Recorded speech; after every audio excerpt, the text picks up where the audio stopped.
बघा lecture number 4 coordination compounds. Last क्लासमध्ये आपण डिस्कस केलं होतं IUPAC नॉमेनक्लेचर, त्याचे क्वेश्चन्स डिस्कस केले होते. आणखी काही झालं का? क्वेश्चन राहिले का? बरं मग क्वेश्चन करू डिस्कस. ठीक आहे,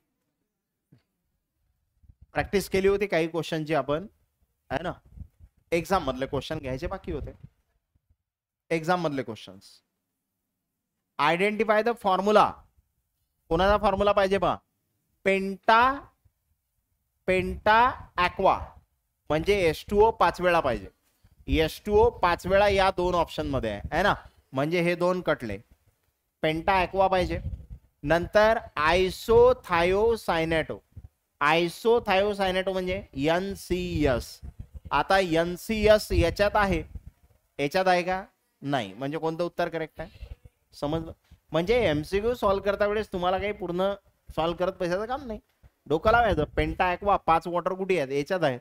नंतर आयसोथायोसायनेटो म्हणजे NCS याच्यात आहे. झालं, आन्सर बी काय असेल? करेक्ट. म्हणजे MCQ सॉल्व्ह करणं सोपं आहे, पण बोर्ड एक्झाम मध्ये आला तर मग तुम्हाला पूर्ण नाव काढावं लागेल. Next, identify the formula tetra amine म्हणजे NH3 4. काही जमलं नाही का? आहे की नाही? हा. नंतर डाय ब्रोमो, 2 ब्रोमो 2 ब्रोमो 2 ब्रोमो म्हणजे हा कटला, C कटला. प्लॅटिनम पाहिजे. प्लॅटिनम पाहिजे म्हणजे पॉझिटिव्ह पाहिजे. प्लॅटिनम पाहिजे म्हणजे पॉझिटिव्ह, सगळे पॉझिटिव्ह आहेत, है ना. ब्रोमाइड म्हणजे बाहेर काय पाहिजे? Br. आणि बाहेर Br पाहिजे ना, ब्रॅकेटच्या नंतर ब्रोमाइड आहे आणि बाहेर Br फक्त एकाच ऑप्शन मध्ये आहे. Answer D. बाहेर Br एकाच ऑप्शन मध्ये. Next, which of the following formula of coordination compound sodium. पहिले काय पाहिजे? सोडियम. पहिले सोडियम पाहिजे म्हणजे Na पाहिजे. हा Na आहे, ठीक आहे. ब्रॅकेटवाला पाहिजे का? नाही. अरे सोडियम आहे तर ब्रॅकेटच्या बाहेर, लिगंड ब्रॅकेट मध्ये येत असते, ठीक आहे. तर हा कटला. नंतर आहे हेक्सा फ्लोरो, 6 फ्लोरीन पाहिजेत. हे पहा, इथं 6 फ्लोरीन आहेत, इथं 6 फ्लोरीन आहेत, इथं बी 6च आहेत. ॲल्युमिनेट म्हणजे 8 पाहिजे. 8 पाहिजे म्हणजे ब्रॅकेट नंतर पाहिजे, म्हणजे तिन्ही याच्यात नंतर आहे, म्हणजे आता काढाच लागेल. आता ऑप्शन आहे का? नाही. आता सॉल्व्ह करू. मग कसं करणार सॉल्व्ह? बघा, पहिले सोडियम म्हणजे Na. आता हे लक्षात घ्या, सोडियम म्हणजे Na, नंतर ब्रॅकेट. पुढे काय म्हणते? पुढे दिलेला आहे आता ब्रॅकेट का? कारण हेक्सा फ्लोरो लिगंड आला, लिगंड आला म्हणजे ब्रॅकेट. हेक्सा फ्लोरो ॲल्युमिनेट, ॲल्युमिनेट म्हणजे ॲल्युमिनियम. हेक्सा फ्लोरो फ्लोरीन 6 AlF6, ठीक आहे. Bracket complete. आता जो ब्रॅकेटच्या बाहेर आहे तो किती वेळा आहे ते काढायला लागते आपल्याला. तो कसा काढायचा? तो काढायसाठी ॲल्युमिनियम वर किती चार्ज दिलाय? +3. म्हणजे हा जो ॲल्युमिनियम आहे तो +3 आहे आणि फ्लोरीन काय असते? -1. म्हणजे किती झाला सांगा बरं? +3 + 6 वेळा -1 म्हणजे किती झाला? +3 -6 म्हणजे किती रे? किती आलं? -3. म्हणजे या ब्रॅकेटवर चार्ज -3 आहे आणि Na हा एकच प्लस असते, तर आपल्याला -3 आहेत तर प्लस बी किती लागतील? 3. म्हणजे हा Na किती वेळा घ्यायला लागेल? नावावरून फॉर्म्युला.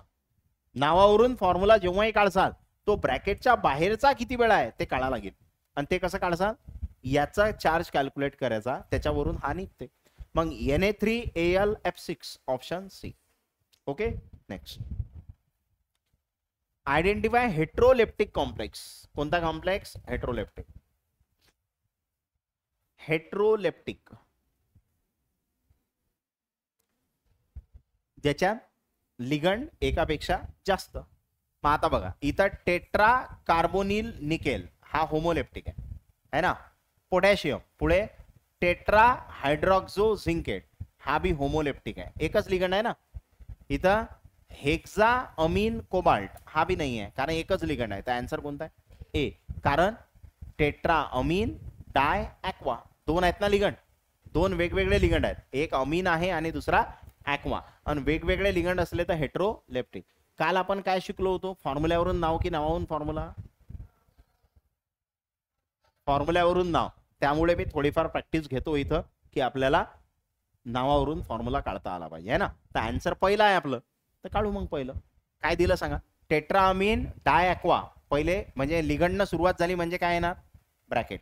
अरे लिगंडनं सुरुवात झाली म्हणजे ब्रॅकेट. आणि मेटल कोण आहे, कोबाल्ट. पहिले मेटल लिहा लागते, कोबाल्ट. नंतर काय नंतर आहे टेट्राअमीन. अमीन म्हणजे NH3, टेट्रा म्हणजे 4 वेळा. आणि डाय ॲक्वा, ॲक्वा म्हणजे H2O, डाय म्हणजे 2 वेळा. ठीक आहे. आणि कोबाल्ट 3 क्लोराईड, तर Cl कुठे येणार, बाहेर.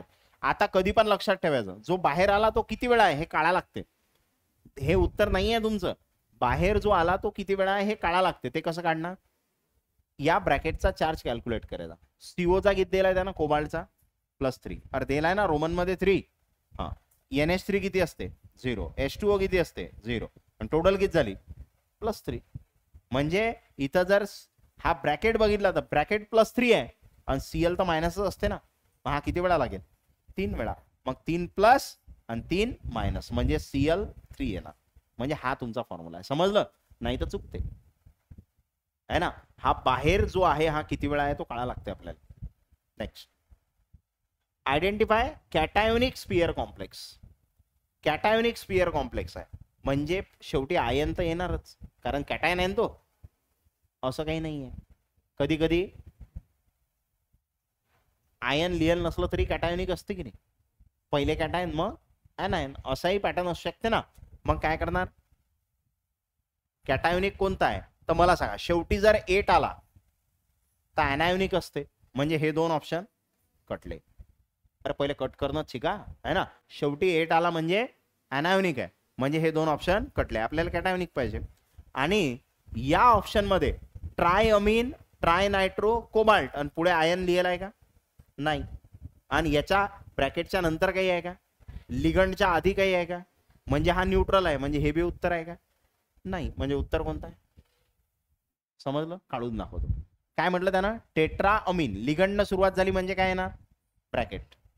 आणि कोण आहे मेटल, कॉपर, कॉपर म्हणजे Cu. टेट्राअमीन, अमीन म्हणजे NH3 आणि टेट्रा म्हणजे 4, टेट्राअमीन.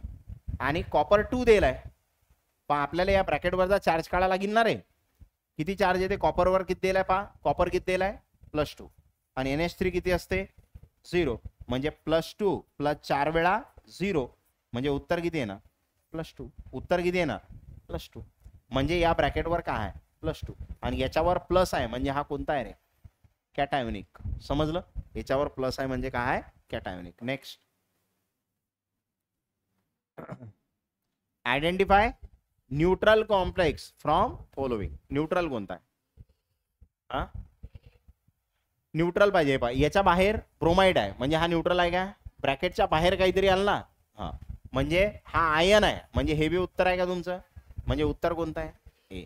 हा कोणता आहे, न्यूट्रल आहे, कारण ब्रॅकेटच्या बाहेर बी काही पाहिजेत नाही, आयन बी पाहिजेत नाही है ना, तेव्हा आपण त्याला काय म्हणतो, neutral. Next, what is the IUPAC name of the complex. या कॉम्प्लेक्सचं नाव काय आहे, हे पहा. पहिले ब्रोमो आणि अमीन, तर पहिले काय लिहिसा, अमीन किती वेळा आहे 4 वेळा, म्हणजे टेट्राअमीन, टेट्राअमीन, टेट्राअमीन, टेट्राअमीन, टेट्राअमीन. अमिनो केलं याला, टेट्राअमिनो केलं म्हणजे चुकलं है ना. 2 Br आहेत म्हणजे डायब्रोमो, डायब्रोमो. आणि इथं काय आहे ब्रोमो, म्हणजे चुकलं है ना. नंतर काय आहे पीटी म्हणजे प्लॅटिनम, ओके. Br बाहेर आहे म्हणजे बाहेर काय येणार ब्रोमाइड, म्हणजे कोणतं करेक्ट आहे, डी. सी पण चुकलं, बरोबर आहे का. नेक्स्ट, गळ्यात घालायसाठी दिले आपण ते, घाल.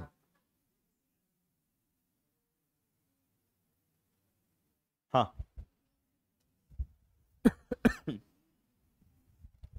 Identify ॲनायोनिक sphere complex. ॲनायोनिक म्हणजे पहिले कॅटायन मग ॲनायन, मग कॉम्प्लेक्स कोणता पाहिजे नंतर पाहिजे, म्हणजे तो ॲनायन असेल. मग नंतर कॉम्प्लेक्स कुठे आहे, हे पा, ज्याच्या शेवटी 8 असते तो काय असते, ॲनायोनिक. झालं ना रे बा, म्हणजे एमसीक्यू सॉल्व्ह करणं एकदम सोपं आहे की नाही. ज्याच्या शेवटी 8 आहे तो काय असते, ॲनायन. त्याच्यावरूनच सॉल्व्ह केलं मी, ओके.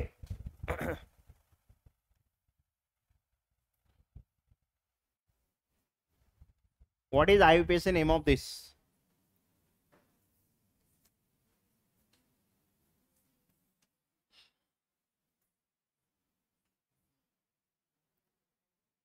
बघा, पहिले तर हा ॲक्वा, है ना, आणि हा आयसोथायोसायनेट. मग 5 वेळा ॲक्वा, पेंटा ॲक्वा, पेंटा ॲक्वा, पेंटा ॲक्वा. NCS म्हणजे आयसोथायोसायनेटो, आयसोथायोसायनो. आपल्याला काय पाहिजे, सायनेटो, म्हणजे हा कटला. आपल्याला सायनेट पाहिजे का, म्हणजे हा बी कटला है ना. आणि इथं आयसोथायोसायनो पहिले द्यायला आहे, हा बी कटला, म्हणजे कोणतं करेक्ट आहे, बरोबर ना. Next, IUPAC name of this, IUPAC name of Na3CO सांगा. पहिले Na आहे म्हणजे पहिले काय येईल, सोडियम. मग पहिले सोडियम कुठं आहे, या दोन ऑप्शन मध्ये, म्हणजे हा कटला, बरोबर. नंतर आता 6 वेळा NO2 म्हणजे नायट्रो, हेक्सा नायट्रो, आणि इथं फक्त नायट्रो आहे, म्हणजे हा बी कटला, म्हणजे कोणता आन्सर आहे, डी. ठीक आहे. आता मला थोडंफार हे घ्यायच्या आधी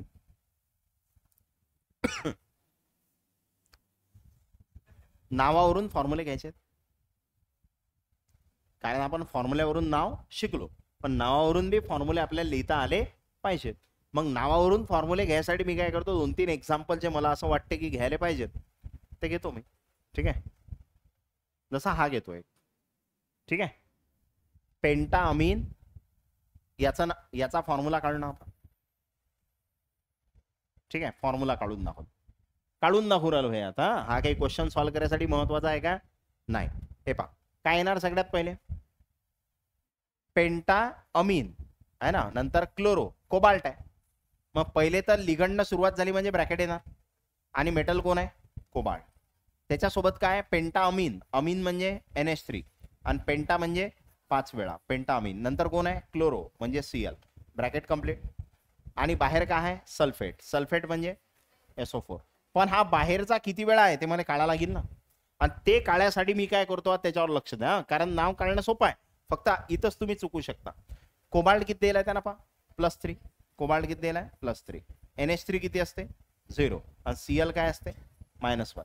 म्हणजे किती झालं हे, +3, 5 वेळा 0 आणि -1, म्हणजे किती झालं, +3 + 0 -1, किती झालं रे, +2. मग हे जर +2 आहे तर SO4 काय असते रे, -2. म्हणजे काही बॅलन्स करायची गरज आहे का, म्हणजे हा फॉर्म्युला करेक्ट आहे, समजलं. आणि हा फॉर्म्युला काय आहे, करेक्ट आहे. ओके, समजला कसा बनवला फॉर्म्युला. तर मग आता समजा त्याच्या वरचं बनवून पाहू आपण, हे वाला. आता हे बनवू, काय म्हणते, किती आहे, टेट्रा अमीन डायक्लोरो, म्हणजे लिगंडनं सुरुवात झाली म्हणून ब्रॅकेट है ना. काय म्हणते, टेट्रा अमीन डायक्लोरो, कोबाल्ट दिलाय, कोबाल्ट दिलाय म्हणून CO. टेट्रा अमीन, अमीन म्हणजे NH3, टेट्रा म्हणजे 4, आणि डायक्लोरो म्हणजे 2 Cl, ब्रॅकेट कंप्लीट.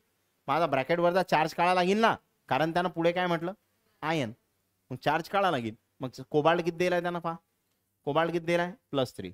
NH3 किती असते, 0, आणि Cl काय असते, -1. म्हणजे हा +3 प्लस काय येणार, 4 वेळा 0 आणि +2 वेळा -1, म्हणजे किती झाला, +3 + 0 -2, म्हणजे किती आला रे, +1.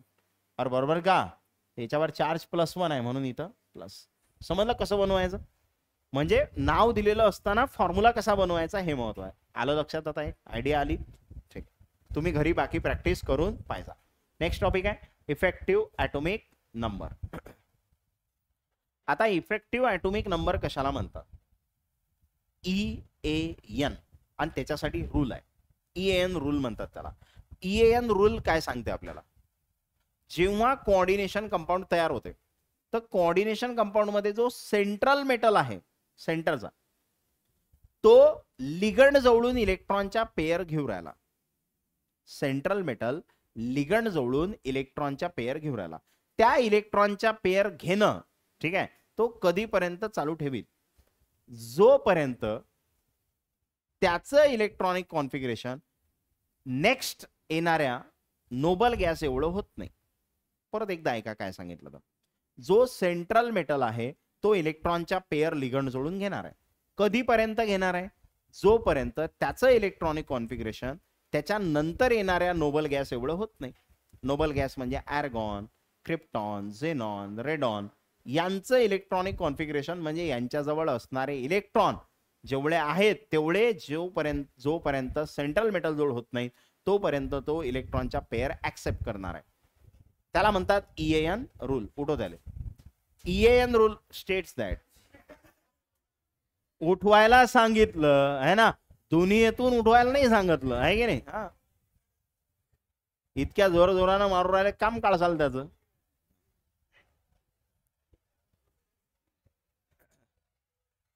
दिवाळीहून आले तुम्ही की बाहेर एक बोर्ड लावून देईल मी आहे ना, पार्ट टाइम जॉब साठी. सांगितलं होतं ना काल तुम्हाला.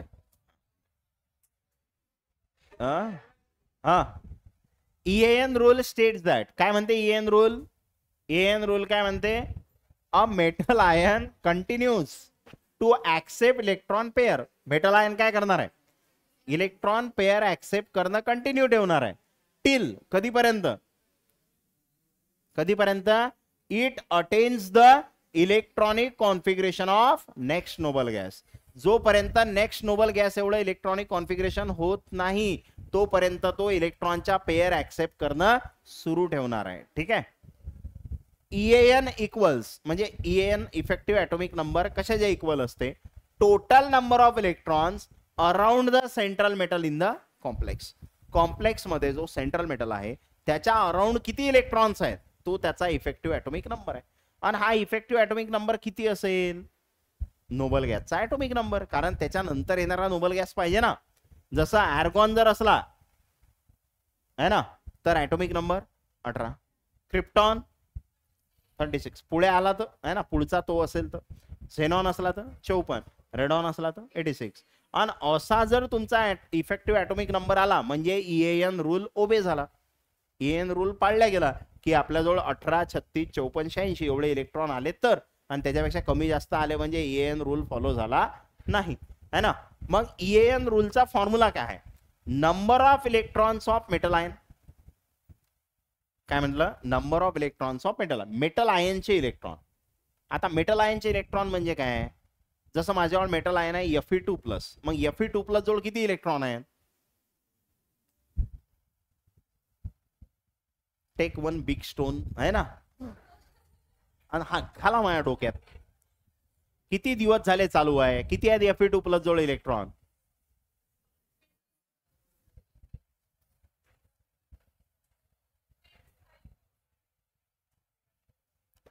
Feचा ऍटॉमिक नंबर किती आहे? किती? आणि त्याच्यावर 2+ आहेत. मग 2 दिले त्यानं म्हणजे 24 राहिले ना. हा, मग Fe2+ जवळ इलेक्ट्रॉन किती आहेत? 24. मग आपल्याला तेच पाहिजे. सेंट्रल मेटल जवळ किती आहेत? समजा Fe2+ असला तर त्याच्याजवळ किती आहेत? 24 असं सांगू राहिलो ना. सेंट्रल मेटल जवळचे electrons plus total number of electrons donated bye ligand. आणि लिगंडनं किती दिले? सेंट्रल मेटल जवळ किती होते आणि लिगंडनं किती दिले इलेक्ट्रॉन? समजा 6 लिगंड आहेत. किती देतील इलेक्ट्रॉन? मोनोडेंटेड आहेत 6, 12 इलेक्ट्रॉन देतील.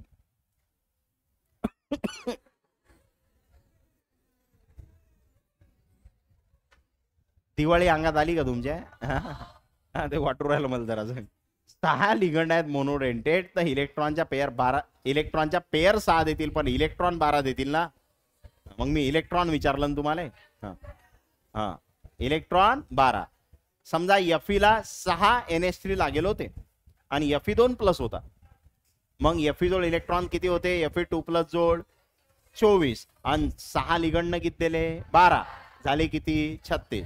समजला कसा काढतात effective atomic number? Central metal जवळचे आणि लिगंडनं किती दिले त्या दोघांची टोटल म्हणजे इफेक्टिव्ह ऍटॉमिक नंबर. याला दुसऱ्या प्रकारे तुम्ही असं सांगू शकता, ऍटॉमिक नंबर ऑफ मेटल. मेटलचा ऍटॉमिक नंबर म्हणजे Z. जसं Feचा सांगितला 26 पण त्याच्यावर 2+ होता म्हणजे 2 इलेक्ट्रॉन त्यांना लॉस करेल होते. म्हणजे ऍटॉमिक नंबर ऑफ मेटल, मेटलचा ऍटॉमिक नंबर घेणार त्यातून मायनस करणार number of electron lost by metal. अरे मेटलनं जे लॉस केले ते मायनस करातील ना. जसं 26 मधले मी 2 लॉस केले तर राहिले किती? 24. म्हणजे जे इलेक्ट्रॉन लॉस्ट केले ते मायनस करायचे आणि प्लस काय केले? जे लिगंडनं दिले ते प्लस केले. म्हणजे number of electron donated bye ligand ते काय केले? प्लस केले. अरे बरोबर का? जे लिगंडनं दिले ते प्लस केले. मग इफेक्टिव्ह ऍटॉमिक नंबरचा फॉर्म्युला काय झाला? इफेक्टिव्ह ऍटॉमिक नंबरचा फॉर्म्युला झाला Z minus X plus Y. मग झेड म्हणजे atomic number, x minus x, x म्हणजे त्यानं जे इलेक्ट्रॉन लॉस केले, आणि जेवढे लॉस करते तेवढे त्याच्यावर काय येतात पॉझिटिव्ह, म्हणजे त्याच्यावर जेवढे पॉझिटिव्ह आहेत तेवढे मायनस करा, आणि प्लस काय आहे वाय. वाय म्हणजे लिगंडनं दिलेले इलेक्ट्रॉन्स, नॉट इलेक्ट्रॉन पेअर. लिगंडनं किती इलेक्ट्रॉन दिले ते वाय. ठीक आहे, तर फॉर्म्युला काय आहे इफेक्टिव्ह ऍटॉमिक नंबरचा Z minus X plus Y. EAN equals to Z minus X plus Y. मग इथं एक एक्झाम्पल घेतलेला आहे, जसं एक्झाम्पल आहे CO. मी परत सॉल्व्ह करून दाखवतो. एक्झाम्पल पहा काय CO NH3/6 आणि याच्या वर आहे 3+. आता एकदम व्यवस्थित सॉल्व्ह करू आपण. पहिला क्वेश्चन आहे तो आहे ना. पहा सगळ्यात पहिले हा जो CO आहे, फॉर CO झेड किती आहे, CO साठी झेड कोबाल्टचा ऍटॉमिक नंबर 27. बरोबर का. हा किती आहे 27. नक्की ना तुमच्या भरोशावर. सायन्स टीचर वनिता कुमारी मॅडम फेविकॉल को. हा लिहिलाय का. बर तरी एवढा टाइम लावला का सांगेल. झेड हा मी असा होतो ना, हा आणि माझं शरीर मोठं आहे, कसं काय दिशील मागचं, सगळं झाकून जाते की नाही मागचं. हा नाही हा. तर कोबाल्ट किती आहे, कोबाल्ट साठी झेड किती आहे 27. मग आता कोबाल्ट वरचा चार्ज काढू ना, एक्स काढू ना. कोबाल्ट वर जो चार्ज आहे तो घेऊ एक्स, आणि कसा काढणार. NH3 वर किती असते, बंद केलं तर काय हे NH3 0 असते ना, म्हणजे x प्लस 6 वेळा 0 इक्वल्स टू काय येणार, वरती किती आहे +3, म्हणजे x किती आला +3. झालं, x आला, z झाला, x झाला. आता काय काढा लागते y. हो बाळांनो, काही महत्वाचं डिस्कशन आहे का. हा नाही तर कसं मला तिथपर्यंत या लागेल, महाप्रसादाचं वाटप करा लागेल आहे का नाही. हा तसा गुरुवार कालचाच झाला, पण मी आज करू शकतो वाटप. एकादशी आहे, मग तर प्रसाद अजून मोठा द्यावा लागेल आहे का नाही. हा चला, तर वाय 6 NH3 आहेत. NH3 कोणता लिगंड आहे, मोनोडेंटेड. कोणता आहे मोनोडेंटेड. मग मोनोडेंटेड लिगंड किती इलेक्ट्रॉन देत असते 2. अरे मोनोडेंटेड 2 इलेक्ट्रॉन देते, पेयर 1 देते, आणि ते आहेत किती 6, म्हणजे टोटल इलेक्ट्रॉन किती झाले 12. म्हणजे मला माहित झालं वाय किती आहे 12. आणि मी आता इफेक्टिव्ह ऍटॉमिक नंबर काढू शकतो, कारण इफेक्टिव्ह ऍटॉमिक नंबरचा फॉर्म्युला इफेक्टिव्ह ऍटॉमिक नंबर काय असते Z minus X plus Y. Z किती आहे कोबाल्टचा, झेड किती आहे 27, मायनस एक्स किती आहे +3, आणि वाय किती आहे 12. म्हणजे किती झालं 27 मायनस 3 प्लस 12. 27 मायनस 3 24 प्लस 12, 12 आणि 24 36. म्हणजे इफेक्टिव्ह ऍटॉमिक नंबर 36 आला. म्हणजे हा क्रिप्टॉनचा ऍटॉमिक नंबर आहे. म्हणजे यानं नोबल गॅस एवढं इलेक्ट्रॉनिक कॉन्फिगरेशन केलं, म्हणजे यानं EAN रूल ओबे केला. समजला आता. आता question,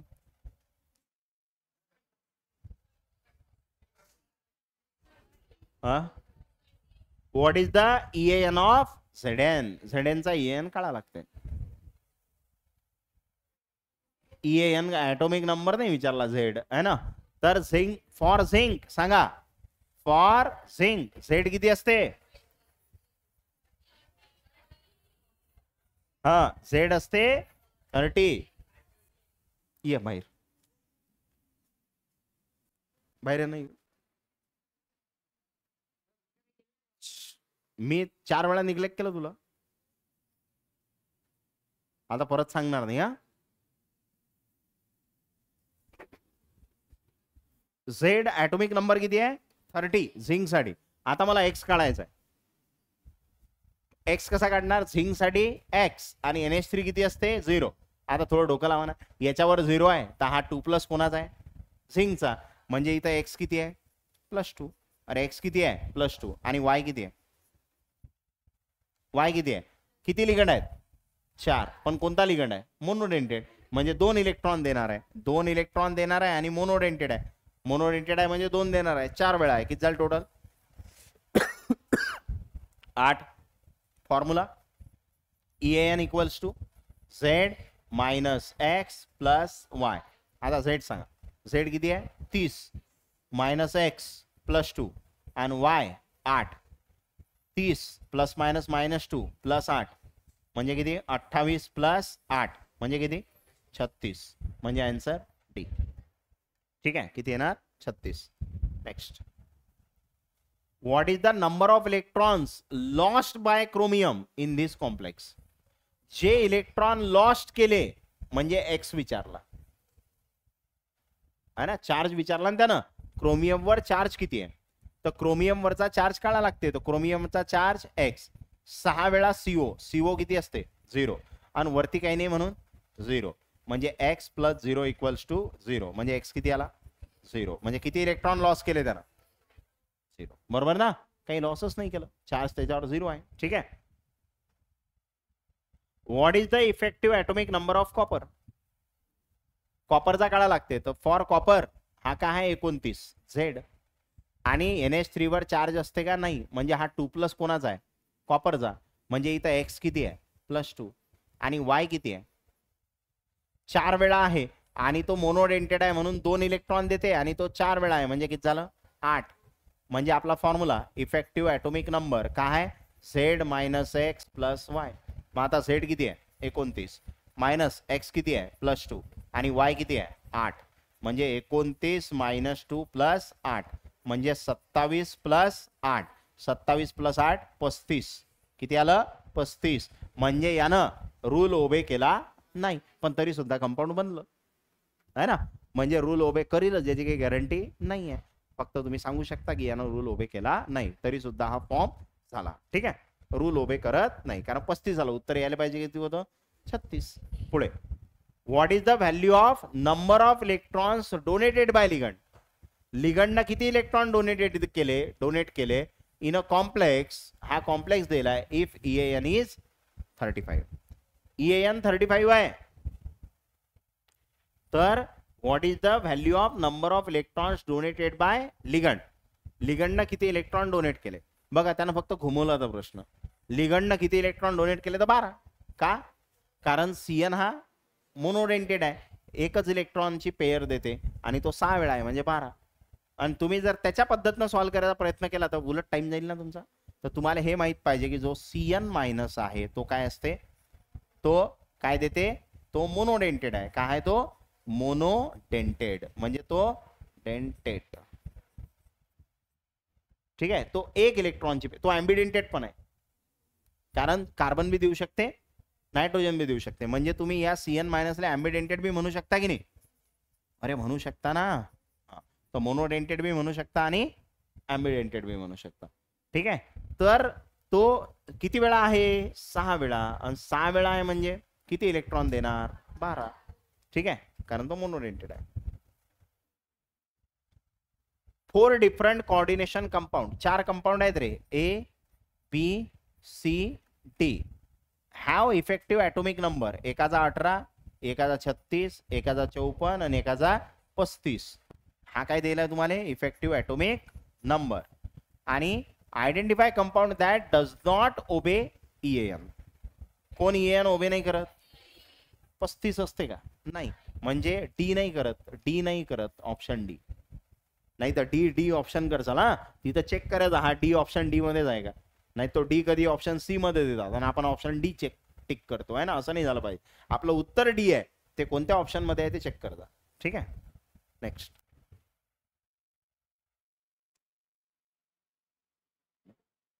what is the value of coordination number in Fe if effective atomic number is 35 आणि ऑक्सिडेशन स्टेट किती आहे +3 म्हणजे हा x आहे Z बी माहित आहे आणि हा कोण आहे EAN आणि काळा काय लागते value of what is the value of coordination number काळा लागते मग जरी कोऑर्डिनेशन नंबर काळा लागते तुम्ही EAN चा फॉर्म्युला लावा ना EAN काय असते, वाय नाही काढा लागत. EAN काय असते, Z minus X plus Y. EAN किती आहे 35, झेड किती आहे 26, एक्स किती आहे +3, वाय माहित आहे का नाही. मग 35 26 वजा 3 प्लस वाय, 35 26 वजा 3 23 प्लस वाय, 35 वजा 23 इक्वल्स टू वाय, म्हणजे वाय इक्वल्स टू 12. बरं झालं ऑप्शन मध्ये 12 नाही आहे ना, नाही तर पटकन तुम्ही टिक केलं असतं. विचारला काय त्यानं, विचारला काय, कोऑर्डिनेशन नंबर. आणि कोऑर्डिनेशन नंबर म्हणजे number of electron pair donated. मग इलेक्ट्रॉनच्या पेअर किती बनतील, कोऑर्डिनेशन नंबर. कोऑर्डिनेशन नंबर असते वाय है ना, म्हणजेच y/2. अरे y/2 येईल ना कोऑर्डिनेशन नंबर. इलेक्ट्रॉन्स किती आहेत त्याला 2 ने डिवाइड केलं तर पेअर बनतील ना, आणि पेअर म्हणजेच कोऑर्डिनेशन नंबर. म्हणजे किती येणार 12/2, किती येईल कोऑर्डिनेशन नंबर 6, म्हणजे ऑप्शन डी. समजलं. नेक्स्ट.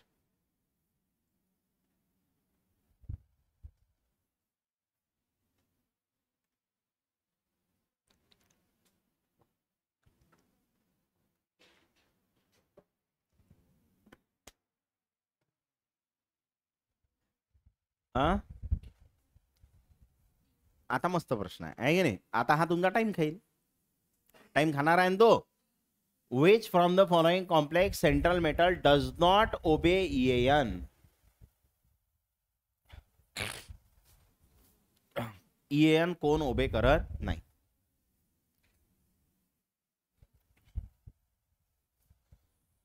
काही कॅल्क्युलेशन करायला नाही लागत, तोंडीच उत्तर येतात है ना. कसं, प्लॅटिनमचा ॲटॉमिक नंबर माहीत नसेल तर दिलाय त्यानं 78. NH3 वर चार्ज नसते, त्याच्यावर 4 प्लस आहेत, म्हणजे त्यानं 78 पैकी 4 दिले, राहिले 74. आणि 6 NH3 आहेत, तर इलेक्ट्रॉन किती देतील 12. 74 आणि 12 86, म्हणजे हा उभे करते. अरे थोडीच काढलं ना उत्तर. कॉपर किती 29.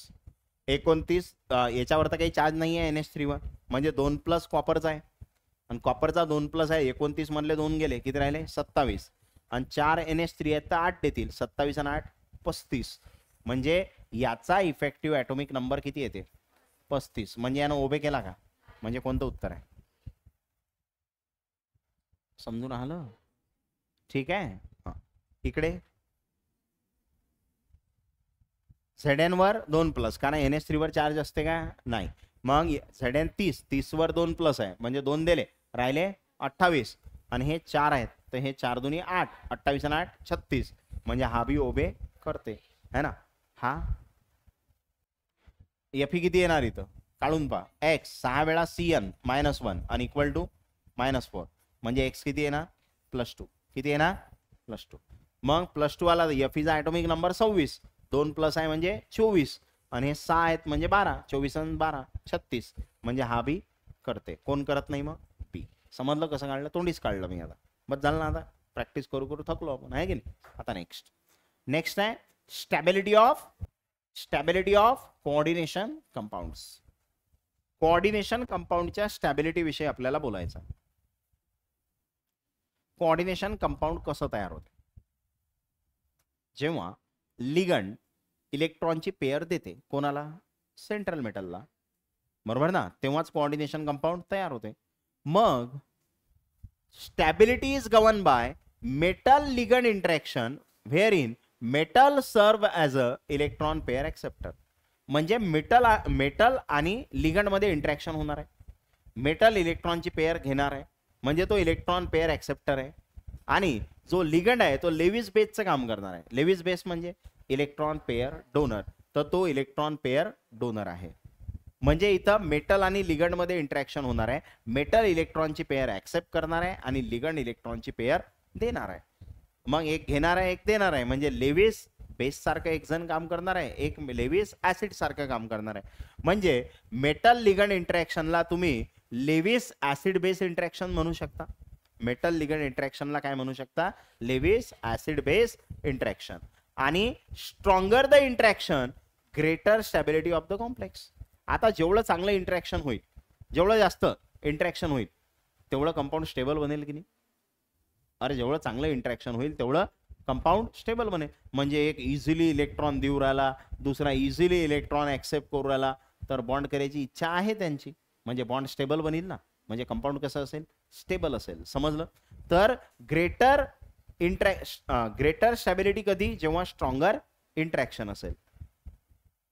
जसा त्याने इक्विलिब्रियम कन्सिडर करा म्हटलं, आणि या इक्विलिब्रियम मध्ये त्यानं इक्विलिब्रियम कॉन्स्टंट काढला के. आणि इक्विलिब्रियम कॉन्स्टंट कसा काढत असतो आपण, concentration of product upon concentration of reactant. शिकवायला आहे का तुम्हाला? हा. मग आता इथं प्रोडक्ट कोण आहे, हा, आणि रिएक्टंट कोण आहे, हा. रिएक्शनचे काही घेणदेण नाही, फक्त मी काय सांगू राहिलो त्याच्यावर लक्ष द्या. हा प्रोडक्ट आहे, हा रिएक्टंट आहे. प्रोडक्ट का आहे तुमचा, पर तयार काय करू राहिले, हा मेटल आहे, हा लिगंड आहे. मेटल लिगंड काय तयार करतील, कोऑर्डिनेशन कंपाऊंड. तर प्रोडक्ट काय आहे तुमचा, कोऑर्डिनेशन कंपाऊंड. सृष्टी प्रोडक्ट आहे कोऑर्डिनेशन कंपाऊंड. मग हा प्रोडक्ट आहे तर हा कुठे येईल, वर, आणि रिएक्टंट कुठे येईल, खाली. हा रिएक्टंट आहे. मग आता प्रोडक्ट जेवढा जास्त बनला, कधी प्रोडक्ट जास्त बनेल, जेव्हा त्याची बनायची इच्छा जास्त असेल. अरे बरोबर ना. आणि बनायची इच्छा जास्त आहे म्हणजे तो बनणारा स्टेबल बनवून राहिला, म्हणूनच बनायची इच्छा जास्त आहे की नाही. म्हणजे प्रोडक्ट जर जास्त बनला, प्रोडक्ट जास्त कधी बनेल, जेव्हा के जास्त, तेव्हा प्रोडक्ट, अरे प्रोडक्ट जास्त तर के जास्त. अरे वा, अरे मला सांगा, concentration of product upon concentration of reactant आहे. जर प्रोडक्टचं कॉन्सन्ट्रेशन जास्त आहे म्हणजे प्रोडक्ट जास्त बनू राहिला. का बनू राहिला, कारण ते बनायची इच्छा जास्त असेल, तो स्टेबल असेल ना, है ना. म्हणजे जेव्हा कॉन्सन्ट्रेशन ऑफ प्रोडक्ट जास्त आहे तेव्हा के जास्त आहे. याचाच अर्थ जेव्हा के लार्जर असते तेव्हा स्टॅबिलिटी बी लार्जर असते. के जास्त कधी येईल, जेव्हा प्रोडक्ट जास्त बनेल. प्रोडक्ट जास्त कधी बनेल, जेव्हा तो बनायची इच्छा जास्त असेल, म्हणजे स्टॅबिलिटी जास्त असेल. म्हणजे के जास्त तर स्टॅबिलिटी जास्त. रिएक्शनचे काही घेणदेण नाही. एकच कन्क्लुजन काढलं आपण इथून, कोणतं, के जास्त तर स्टॅबिलिटी जास्त, के जास्त तर स्टॅबिलिटी जास्त, बस खतम, है ना. मग आता यानं एक एक्झाम्पल दिलं इथं. तसं त्यांनी सांगितलं, higher the value of K larger is the thermodynamic stability of the complex, है ना. जेवढा के जास्त तेवढी स्टॅबिलिटी जास्त. इथं 3 कंपाऊंड्स आहेत, दिसले, 1 2 3. तिन्ही कंपाऊंड्स मध्ये के च्या व्हॅल्यू दिल्या आहेत. याची आहे 5.5 10 to the power 18, 5.5 10 to the power 27, 5.5 10 to the power 33. कोणती व्हॅल्यू मोठी आहे, 10 to the power 33. म्हणजे हा सगळ्यात जास्त स्टेबल आहे. के जास्त स्टॅबिलिटी जास्त, के जास्त स्टॅबिलिटी जास्त. मग आता इथं याचा के जास्त आहे म्हणजे हा इतर दोघांपेक्षा जास्त स्टेबल आहे. म्हणजे सगळ्यात जास्त स्टेबल तिसरा, त्याच्यापेक्षा कमी दुसरा, आणि सगळ्यात कमी पहिला. कारण याचा के काय आहे, कमी आहे. के कमी स्टॅबिलिटी कमी, के जास्त स्टॅबिलिटी जास्त. समजलं, अरे समजलं का. मग आता फॅक्टर अफेक्टिंग स्टॅबिलिटी, स्टॅबिलिटीवर कोणते फॅक्टर अफेक्ट करतात, आणि क्वेश्चन सहसा याच्यावरच येतात, है ना. तर फॅक्टर अफेक्टिंग कधी कधी असंही येऊ शकते, 3 के च्या व्हॅल्यू देऊन तुम्हाला विचारू शकतात, है ना. तर तुम्हाला माहित झालं, के जास्त स्टॅबिलिटी जास्त, के कमी स्टॅबिलिटी कमी. ठीक आहे, सोहम. आता फॅक्टर अफेक्टिंग स्टॅबिलिटी, स्टॅबिलिटी वरती कोणते फॅक्टर अफेक्ट करतात, ठीक आहे. तर त्याच्यामध्ये चार्ज टू साइज रेशो आहे. म्हणजे चार्ज टू साइज रेशो जास्त तर स्टॅबिलिटी जास्त. म्हणजे चार्ज अपॉन साइज हा रेशो जर जास्त आहे तर स्टॅबिलिटी काय आहे म्हणते, जास्त. चार्ज अपॉन साइजचा रेशो जास्त आहे तर स्टॅबिलिटी जास्त. मला सांगा आता चार्ज अपॉन साइज जास्त कधी असेल, चार्ज जास्त असला म्हणजे न्यूमरेटर जास्त तर टोटल आन्सर जास्त. म्हणजे तुमच्याजवळ ऑप्शन आहे की तुम्हाला चार्ज काय पाहिजे, जास्त, किंवा दुसरा ऑप्शन काय आहे, साइज कमी, अरे डिनॉमिनेटर कमी तर टोटल आन्सर जास्त. म्हणजे दुसरा ऑप्शन आहे तुमच्यावर, तुम्हाला साइज काय पाहिजे, कमी. तुम्हाला चार्ज जास्त पाहिजे, साइज कमी पाहिजे, तेव्हा चार्जचा साइज सोबतचा रेशो काय असेल, जास्त. आणि चार्जचा साइज सोबतचा जास्त रेशो असला तर स्टॅबिलिटी जास्त. मग आता जसं यानं एक एक्झाम्पल दिलं, हे जे एलिमेंट्स तुम्हाला दिसत आहेत हे 3D सिरीज मधले एलिमेंट आहेत कॅडमियम सोडून, है ना. आता बाकीचे एलिमेंट जर तुम्ही ऑब्झर्व केले तर तुमच्या असं लक्षात येईल की manganese atomic number 25, iron atomic number 26, cobalt atomic number 27, nickel atomic number 28, copper atomic number 29. आणि तुम्ही असं शिकेला इकडून तिकडे गेलं तर साईज काय होते हो बाळांनो? लेफ्ट टू राईट पिरियॉडिक टेबलमध्ये साईज कमी होते असं सांगू नका रे कोणारे, है ना? माझं नाव खराब करून टाकसाल तुम्ही. लेफ्ट टू राईट गेले, किती दिवस झाले बोंबलू राहिलो, लेफ्ट टू राईट गेले की साईज काय होते? कमी होते. वरून खाली आलं की साईज वाढते. सांगितलं होतं ना? हा, काय सांगितलं? जर इकडून तिकडे गेलं तर साईज कमी होते. म्हणजे साईज कोणाची कमी आहे सांगा? कॉपरची. आणि कॉपरची साईज कमी आहे, साईज कमी आहे तर चार्ज टू साईज रेशो जास्त, स्टॅबिलिटी जास्त. म्हणजे कॉपरवाल्याची स्टॅबिलिटी जास्त असेल. बघा कॉपर 2+ पुढे आहे, या सगळ्यांवर 2 प्लसच आहे. तर stability order of divalent metal, divalent metal म्हणजे ज्याच्यावर 2 प्लस आहेत, म्हणजे 2 व्हॅलन्सी आहे. Given by Irving Williamson order म्हणतात त्याला. कोणती ऑर्डर म्हणतात? Irving William order. ठीक आहे, अर्विंग विलियम ऑर्डर. आणि तिकडे गेलं तर साईज कमी होते, साईज कमी तर चार्ज टू साईज रेशो जास्त, स्टॅबिलिटी जास्त. म्हणजे कॉपरवाले स्टॅबिलिटी जास्त, त्याच्यापेक्षा कमी निकेल, त्याच्यापेक्षा कमी कोबाल्ट, त्याच्यापेक्षा कमी आयरन, त्याच्यापेक्षा कमी मॅग्नीज. समजलं? म्हणजे पहिले कॉपर, मग निकेल, मग कोबाल्ट, मग आयरन, मग मॅग्नीज. आणि कॅडमियम सगळ्यात मागं आला, कारण कॅडमियम कुठं आहे? हे 3D सिरीजचे आहेत आणि कॅडमियम याच्या खाली आहे. आणि पिरियॉडिक टेबलमध्ये खाली आलं तर साईज वाढते, म्हणजे याची साईज जास्त आहे. मग याची साईज जास्त आहे तर तो रेशो कमी, रेशो कमी तर स्टॅबिलिटी कमी. म्हणजे सगळ्यात कमी स्टॅबिलिटी कोणाची आहे? कॅडमियमची. समजलं? जसं फॉर एक्झाम्पल यानं कॉपर आणि कॅडमियमला कम्पेअर केलं, दोघांवर बी +2 आहे. तर कॉपरची रेडियस किती आहे? 69 आणि कॅडमियमची किती आहे? 97. म्हणजे कॅडमियमची जास्त आहे आणि कॅडमियमची साईज जास्त असल्यामुळे तो रेशो कमी, म्हणून स्टॅबिलिटी कमी. त्याची स्टॅबिलिटी काय आहे? कमी आहे. समजलं का? म्हणजे कोण जास्त स्टेबल आहे? कॉपर 2+ स्टेबल कॉम्प्लेक्स तयार करते कोणापेक्षा? CD2+ पेक्षा. समजलं? दुसरा फॅक्टर आहे नेचर ऑफ द लिगंड. दुसरा फॅक्टर काय आहे? Nature of ligand. मग आता लिगंडचं नेचर. आता लिगंड कसं आहे? लिगंड जर इझिली इलेक्ट्रॉन देत असेल म्हणजे त्याची द्यायची इच्छा आहे, आणि त्याची द्यायची इच्छा आहे म्हणजे त्याची बॉन्ड करायची इच्छा आहे. म्हणजे तो बॉन्ड करील तर स्टेबल बनवत असेल म्हणूनच करील की नाही? म्हणजे एखाद्या लिगंडची जर इलेक्ट्रॉन द्यायची इच्छा जास्त असेल म्हणजे तो कॉम्प्लेक्स बनेल, तो स्टेबल बनेल ना, बरोबर? तर एखाद्या लिगंडची म्हणजे the stability of coordination complex depend upon the basicity of the ligand. लिगंडच्या बेसिसिटीवर डिपेंड आहे. म्हणजेच काय? हाऊ इझिली आहे ना, how easily ligand can donate lone pair to the central metal. Central मेटलला किती इझिली इलेक्ट्रॉनची पेअर देते त्याच्यावर डिपेंड आहे ना. जर त्यानं इझिली इलेक्ट्रॉनची पेअर दिली म्हणजे त्याची द्यायची इच्छा आहे, कंपाऊंड तयार करायची इच्छा आहे. आणि कंपाऊंड तयार करायची इच्छा कधी असेल? जेव्हा स्टॅबिलिटी जास्त असेल, बरोबर? म्हणजे जर त्याची बेसिसिटी जास्त आहे, द्यायची इच्छा जास्त आहे, तर कंपाऊंड जे बनेल ते स्टेबल बनेल. तर the ligands those are stronger bases. मग आता जर लिगंड स्ट्रॉंग बेस आहे, स्ट्रॉंग बेस आहे म्हणजे त्याची इलेक्ट्रॉन द्यायची इच्छा जास्त आहे, तर फॉर्म मोर स्टेबल कॉम्प्लेक्स. त्याचा कॉम्प्लेक्स स्टेबल बनेल. अरे जास्त स्टेबल बनेल ना, कारण त्याची इलेक्ट्रॉन द्यायची इच्छा काय आहे? जास्त आहे. इलेक्ट्रॉन द्यायची इच्छा जास्त म्हणजे बेसिसिटी जास्त आणि कॉम्प्लेक्सची स्टॅबिलिटी जास्त. समजलं? क्वेश्चन.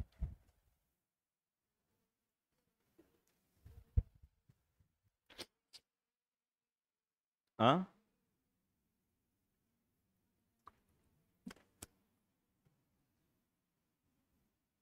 काय म्हणते? which from following is correct stability? Metal ion if the ligand same. Ligand same आहे ना, फक्त चार्ज भी सेम आहे, चार्ज भी सेम आहे. बदलली काय? साईज. अरे साईज बदलते ना त्याची, आणि साईज जर बदलली तर काय सांगितलं होतं मी? साईज कमी तेव्हा charge to size ratio, charge to size ratio जास्त आणि स्टॅबिलिटी जास्त असं सांगितलं होतं. मग आता कोणाची साईज कमी आहे? तिकडे गेलं तर साईज कमी होते, मग तिकडचा पाहिजे. मग आता Fe किती आहे? 26, कोबाल्ट 27 आणि मॅग्नीज 25. मग आता तिकडे गेलं तर साईज कमी होते, मग तिकडे कोण आहे? 27. म्हणजे कोबाल्टची साईज कमी आहे म्हणजे स्टॅबिलिटी जास्त, म्हणजे कोबाल्ट पुढे पाहिजे. कोबाल्ट पुढे पाहिजे ना. हा, तिकडे कोण पाहिजे? आता मॅग्नीजचं ॲटॉमिक नंबर कमी आहे म्हणजे तो इकडे आहे, इकडे आहे म्हणजे ते साईज जास्त आहे म्हणजे स्टॅबिलिटी कमी आहे, म्हणजे मॅग्नीजची कमी पाहिजे. मग मॅग्नीजची कमी कुठं आहे? इथं. कोबाल्टची जास्त कुठं आहे? इथं. म्हणजे कोणता आन्सर करेक्ट आहे? बी. समजलं कसं कम्पेअर करायचं? Which among the following is a correct decreasing order of thermodynamic stability, है ना? Correct order of. आता बघा 3 जण आहेत, डोकं लावा. पहिले त्याच्यावरचा चार्ज काढा ना. तुम्हाला मेटलवरचा चार्ज दिलाय का? आता कंपाऊंड दिलायत ना. मग आता पहिलं कंपाऊंड आहे तुमचा CO NH3/6. CO NH3/6 3+. सांगा कोबाल्ट वर किती प्लस येणार? 3+, कारण NH3 वर काही चार्ज असते का? नाही. दुसरा आहे AgCN/2. AgCN/2 1 मायनस, तर Ag वर काय येणार? 1+. Ag वर 1+ येईल का? कारण CN 2 मायनस आहे, तिकडे गेला तर 2+. 2+ मधून 1 मायनस करा, 1+ राहील. आणि तिसरं कोणतं आहे? CuCN/4 आणि त्याच्यावर 2 मायनस. मग सांगा रे बाळांना, काय होईल?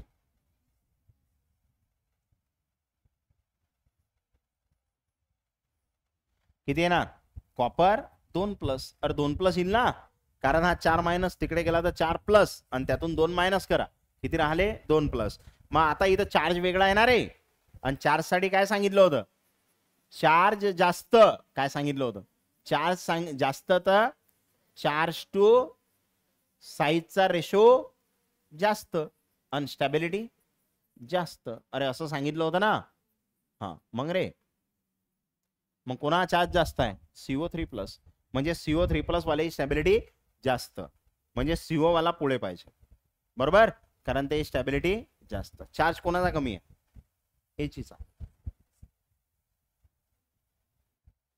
बरोबर ना? हा, मग Ag चा चार्ज कमी आहे म्हणजे ते स्टॅबिलिटी कमी. स्टॅबिलिटी कमी Ag ची, मग Ag मागं कुठं आहे? इथं. म्हणजे कोणता आन्सर करेक्ट आहे? बी. हे करेक्ट आहे का? समजलं का? Next. Which from the following cation produces most stable complex? सगळ्यात जास्त स्टेबल कोण आहे? स्टेबल कोण बनवेल? साईज कमी. अरे तेच लागेल ना इथं. साईज कमी, charge upon size, charge upon size जास्त, स्टॅबिलिटी जास्त. मग आता पहा बरं, कोणाची साईज कमी आहे? कोणाची आहे? आपल्याला स्टॅबिलिटी जास्त पाहिजे ना. मग कोण येणार? कोबाल्ट. अरे कोबाल्ट येईल ना. आपल्याला मोस्ट स्टेबल पाहिजे की तो. मग आपलं ऑर्डर मध्ये अरेंज केलं तुम्ही तर पहिले कोबाल्ट, मग निकेल, मग कॉपर. साईज कमी, इकडून तिकडे गेलं तर काय होते? साईज कमी. मग रे तिकडे कमी होते ना रे. मग हा कसा काय येईल? हा कसं काय? इकडून तिकडे गेलं तर कमी होते, तर पहिले कोण येईल? कॉपर येईल ना. कॅडमियमची स्टॅबिलिटी सगळ्यात कमी असते कारण साईज मोठी असते त्याची. मला सांग काय तरी, मला सांग, मी सांगेल की नाही उत्तर. इकडून तिकडे गेलं तर साईज कमी होते आणि तिकडे कोण आहे? कॉपर. मग कॉपर ची साईज कमी आहे म्हणून हा रेशो जास्त, स्टॅबिलिटी जास्त. म्हणजे उत्तर काय येणार? Cu2+.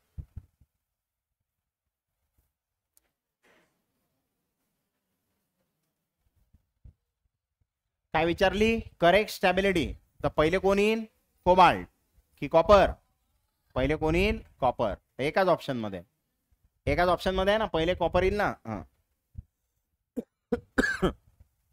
Which among the following cation forms most stable complex with the same ligand? Stable जास्त कोणाचा बनेल? 25, 27, 26. मग इकडून तिकडे गेलं तर साईज कमी, साईज कमी तर स्टॅबिलिटी जास्त. मग तिकडे कोण आहे? कोबाल्ट. म्हणजे उत्तर ए. त्याची स्टॅबिलिटी जास्त असेल ना. अरे त्याच सिरीज वर तो क्वेश्चन आहे सगळे. Which among the following cation form the least stable? Cadmium. अरे कॅडमियम लिस्ट स्टेबल आहे, साईज मोठी आहे त्यामुळे तो सगळ्यात शेवटी होता. त्याची स्टॅबिलिटी सगळ्यात कमी, कॅडमियमची सगळ्यात कमी. Correct decreasing stability. सगळ्यात पुढे कोण असेल? कॉपर. म्हणजे हे दोन कटले है ना, मग सगळ्यात पुढे कॉपर असेल ना. मग हा किती आहे? 29, 28, 27 आणि 26. म्हणजे हेच उत्तर येईल ना. अरे हेच येईल ना, 28, 29, 28, 27, 26.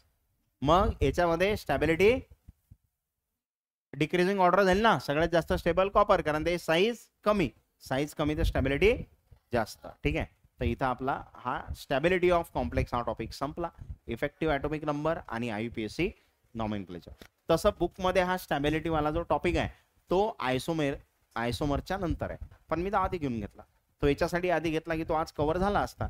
आयसोमेरिझम आज कव्हर झालं नसतं आणि त्याचा काही संबंध नव्हता, त्यामुळे आपण तो आधी घेतला. ठीक आहे, म्हणजे आता नेक्स्ट टॉपिक जो असेल आपला तो कोणता असेल? आयसोमेरिझम. ओके.